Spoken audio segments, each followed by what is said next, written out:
Don, how you feeling? I'm feeling well, kid. How's it? Yeah, nah, I'm okay, Don. Good. Doc, today we here with you in this interview. Wanted to ask you on your boxing career, the journey. How's it been from when you started? Well, it's been improvements. I started boxing, I think 2019, 2018, around that time. Until now, yeah, I've seen great improvement in it. So, yeah, it's just, So you started boxing 2019. yeah. Which particular gym did you start boxing at, and what resources have you got from the gym? Well, I started boxing in Fighting Inside, and which I'm still currently in.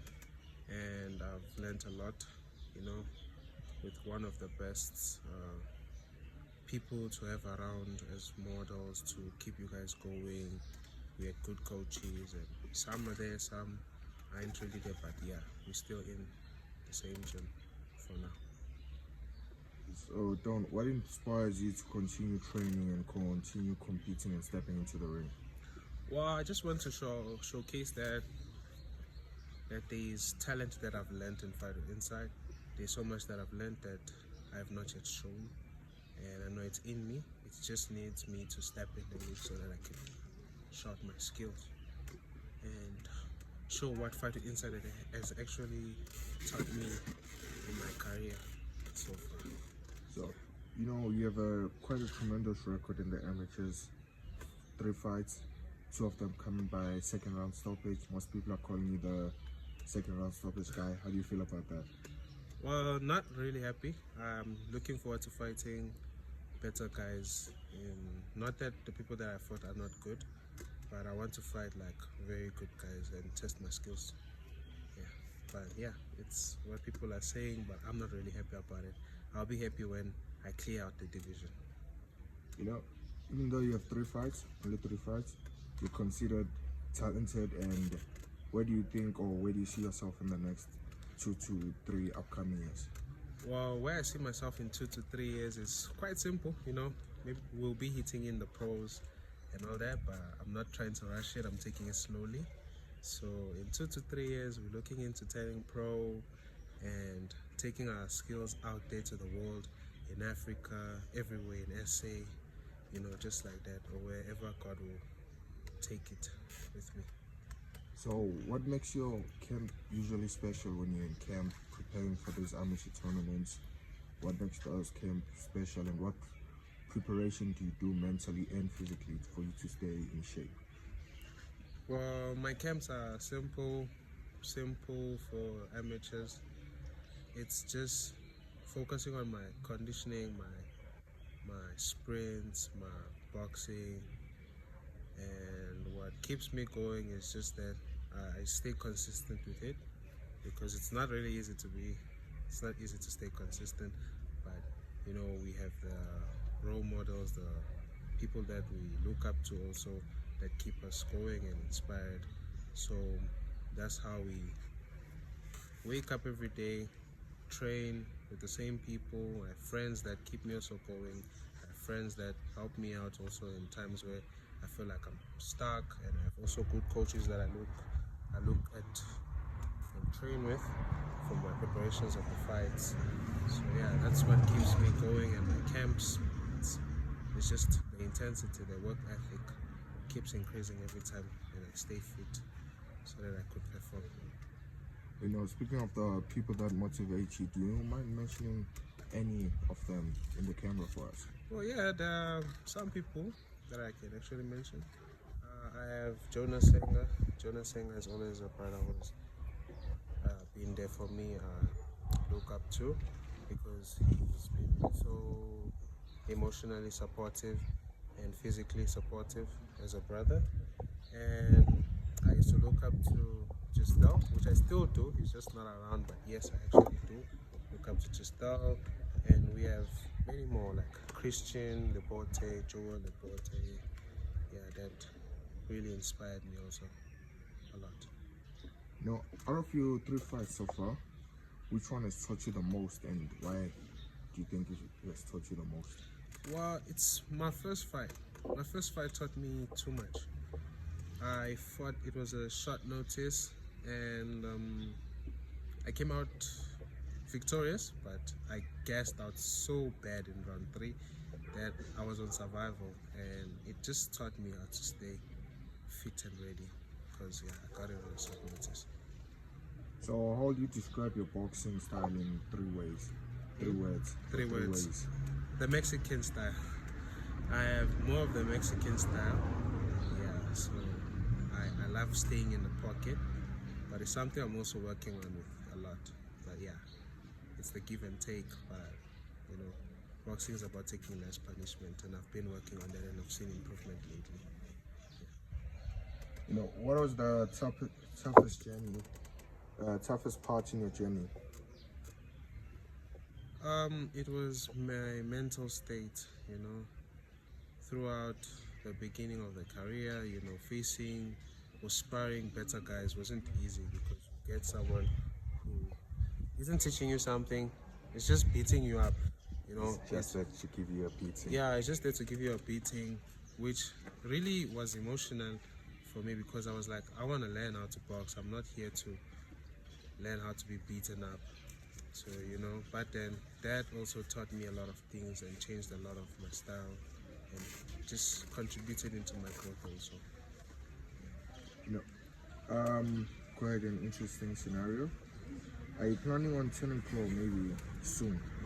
When you look at yourself in boxing? No, I'm not rushing it. I'm taking my time, slowly but surely. Not that I'm in a haste. No, I'm not. First looking to step in with good guys in the ring and test my skills before turning pro. Then yeah, I think after when that job is done, then we're looking into turning pro. So in your amateur career, have you ever faced self-doubts or what do you call this, mental problems, and then how did you overcome it, if you have ever done? Well, yeah, I've had mental problems also, because you know, like I said, boxing is mental. So if you are mentally not stable at some point in your career, you feel like it's not for you, you know. So how I overcame it was I spoke to people that I trusted and surrounded myself with positive people, because if you are at a point where you feel like this thing is not for me, if you're around negative people, it also feels draining. It feels like, oh, you know, let me just give up. But then I kept myself going, because I had the right people, I had the right friends, I had the right mentors to keep me going, to encourage me and advise me about how to stay in there and, you know, bring out the best in me. And yeah, that's what happened. Now looking at, you also mentioned one of the guys, two of the most guys that you fought recently. There was one who was in the, how do you call this, novices, and then you went to the jobbers, and then you went to the Gautengs. Do you have any form of respect, or do you want to give the guy a rematch in the next upcoming future? Well, looking towards the rematch isn't a problem. I am up and ready for it. But to the guy that I fought, which are the one last year? Yeah. Oh, that guy. Okay. No respect. I always have respect for everyone, every guy that I step in the ring with, whether it's a win, draw. No, I've always had respect, and towards that guy, definitely. If he wants a rematch, I'm here. If he wants a rematch, I'm always ready. Are we looking at you heading off to the novices next year, or you want to start off, build yourself slowly this year, and then gradually you'll see how it goes next year? I would love to be in the novice. It's going to be a step forward for my career. It's also going to be closer to everything that I've wanted to do in the sport of boxing in SA. So being in the novice is going to be a big advantage for me also, and it's going to help me showcase the skills that I actually believe that I have, that I've not yet shown. Yeah. What motivates you in boxing? What keeps you going? What keeps me going in boxing? It's the fact that how it's correlated to life, and I would say that it made a lot of sense when I watched Coach Luke explain to us how boxing is also parallel to life, and it just made so much sense. Boxing is like life, so my life feels like it's boxing also, because if you know my story, yeah, you will also understand boxing is part of how my journey was. Because boxing also, you get pressured in life, you get so much, you face bigger problems, and when you're cornered, you have to be smart and think about it, and when you're in there, just know how to deal with it and get out of the situation. So I love the fact that boxing is correlated to life, and I love that about it, and that's why it keeps me going, because I have a family.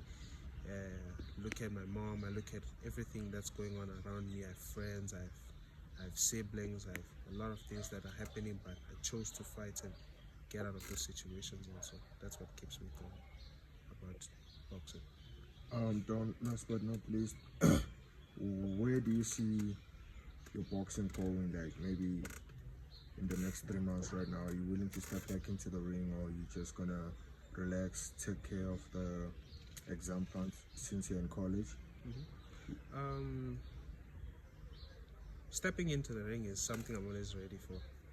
I'm always ready for it, despite everything that I have going on in my life, which is private, obviously. So stepping into the ring is nothing more that I always want. It's something that I always want, because stepping in the ring makes you smarter, stronger, and a better person. Before close of our interview, do you have any form of shout-outs or any shout-outs to anybody at home, anybody who's going to be watching this, family, relative, coaches, teammates? Okay, shout out to Fight It Inside. Shout out to Coach Sihle. Oh, my tongue twisted. Shout out to Coach Sihle in WBC Gym. He's one of the coaches that I work with. I really love him a lot, and looking forward to a lot with him. And shout out to my mom. Shout out to my mom. She's always there for me, although she's always scared that I'm a boxer. But yeah, shout out to her. Shout out to my gym mates. When I say my gym mates, I'm looking at. Shout out to Emmanuel. Shout out to Moses. Those are people that also help me out in the gym. Shout out to them. Shout out to my girlfriend. Shout out to my friends that I have around me, always keeping me going, like also you behind the camera. Shout out to you, Keith. And yeah, and shout out to life. Shout out to God also. Yeah. As they say, you can never give a special thanks to shout out to God than type at church. Hopefully you will give him those. What? You can never give a special thanks to God than a type every Sunday at church. Hopefully you're giving him Definitely. God is the reason why we're here. God is the reason why we're having this conversation. If it wasn't for him, we're not even going to even start with this. Okay, Don, thanks for having you. Shout out. Hoping to see you soon.